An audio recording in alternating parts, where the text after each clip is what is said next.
I am truly amazed by these young adults for achieving such high standards for themselves in all that they do. As you have noticed, our theme for our luncheon is the next generation. That has a lot of meaning for me because in my 31 years, that's only how old I am, in our town of Acton, I have seen many generations become the next generation. You find recipients will be our next generation. The young people we have graduating this year have so many technological advantages that people in my generation only dreamed about. The Women's Club for giving me this scholarship, as well as my mom always supporting me. And I also want to thank, even though he's not here, Mr. Rowland, because he inspired me to do a lot and helped me with my academics. Thank you. Well, first I want to thank my mom. She's really helped me through the whole process, and I wouldn't be where I am today if it wasn't for her. And I want to thank my dad. He's really showed me how to work, and it's a great work ethic now. Funny thing is he's working right now, but I want to thank my sister because she's such a compassionate person. She's really taught me a lot of things. I want to thank my vice principal for coming.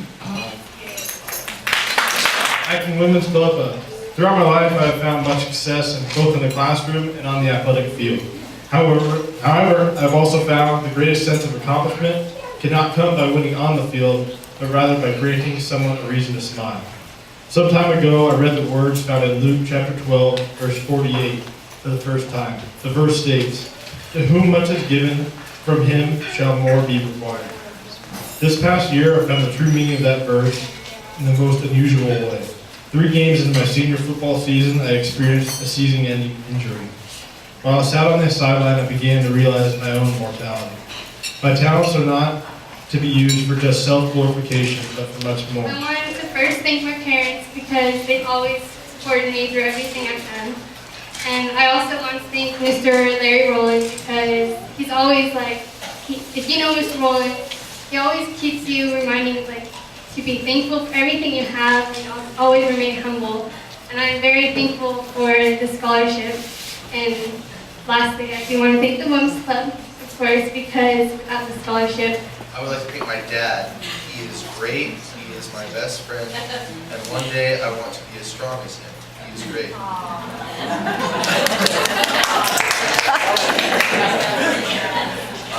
Next, Debbie Rocha, also, because she just whips everybody into shape. She's got me do a lot of community service. I don't think I would have made it to where I was without her. She's like a second mother almost.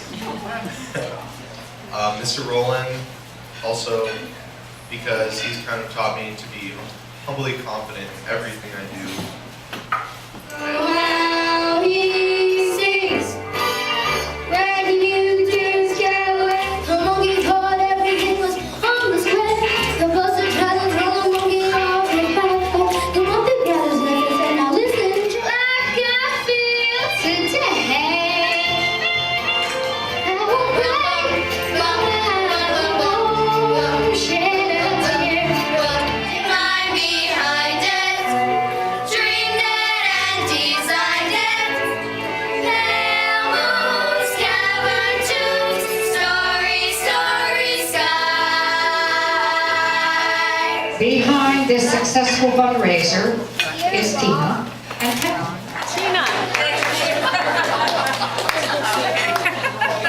Description of what the high-speed train is. It's an 800-mile system. It is an electrically powered system, which means it's steel wheel on steel rail.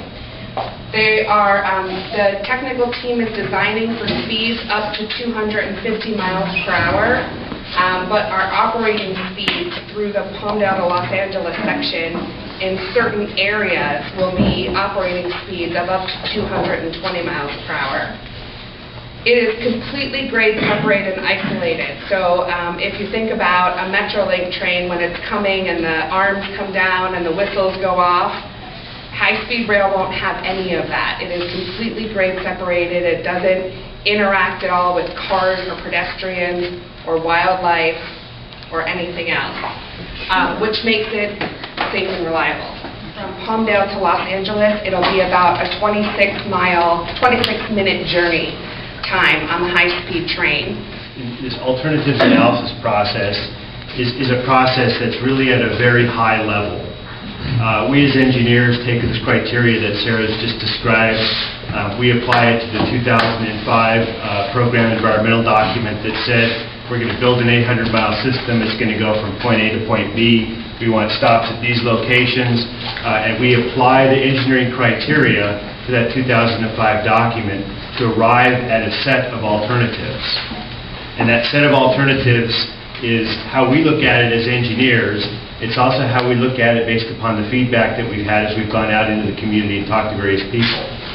You know, it's not to say then that we haven't been careful about where we've been going, but when you're designing a 250-mile-an-hour system, it has to be really straight to go at those speeds. And so there are issues associated with that, and I'm sure a lot of those issues are things that you're concerned about today. What we want to try to do at this point is get these alternatives kind of laid out with this engineering criteria that Sarah talked about, and the criteria we have on the basis of the 2005 environmental document, and combine it into this alternatives analysis report.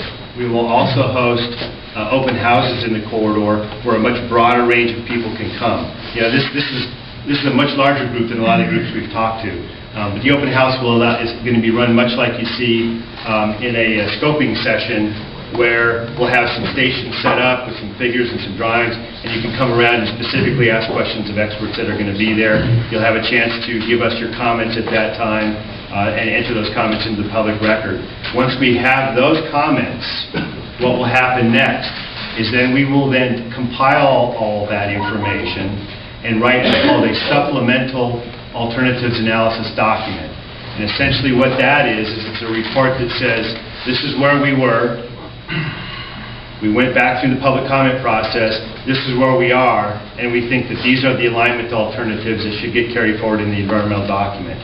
At that point, the High-Speed Rail Authority will make a determination, which means at that point we start doing a lot more detailed level of engineering on those alignments, and we also start the environmental impact analyses associated with those alignments and identifying those impacts and assigning mitigations to those impacts.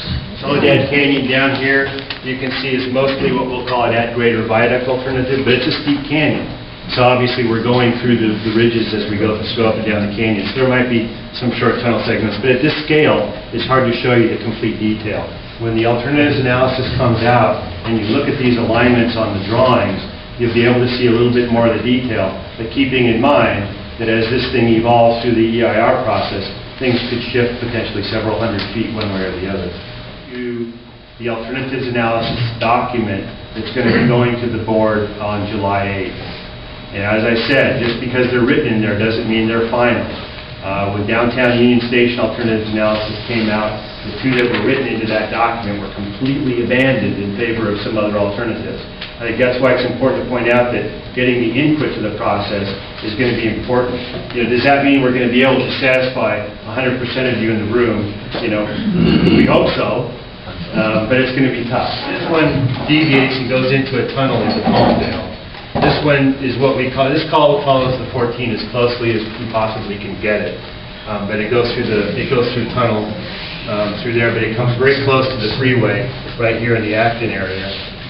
This one essentially goes through Acton, not one that we're particularly keen about, but we're comparing alternatives here when we're comparing these things. Is that Soledad? This is Soledad down here. And this is Soledad Road that goes up through here like this. This is Acton right here. What happened here this morning? We received a call of a suspicious package containing a white powder that was received at the business address here. and the employees were concerned, so they notified us, so we're trying to check it out and make sure and see what it is. Okay, but no explosion or No anything? explosion has happened, nobody's been sick. Okay. So we're doing all the precautionary to make sure that everything's okay.